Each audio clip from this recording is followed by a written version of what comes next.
So today we will see how to solve the problem of 3D surface area, where we will be given a table of H cross W dimension matrix, 2D matrix, and we will be given the elements and the heights of each elements of ith and jth position, and we need to find the surface area that is covered by it.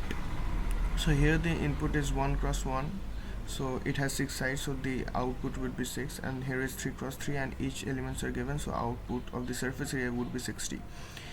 So now what we need to do is we will code it using C++14, and we will see the output. So firstly we are taking the inputs of the table, that is the dimensions, 2 cross 2 dimensions, and storing it in a matrix of A, and we are finding the volume, that is T volume is the surface area which is recurrently storing it, cumulatively storing it.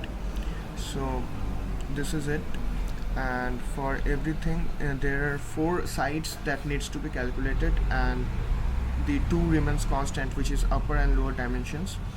And for if j is greater than 1, then it will just subtract the leftmost matrix, that is calculated twice, and if I is greater than 1, then it will subtract the upper element matrix, which is calculated twice. So let's run this and see the test cases.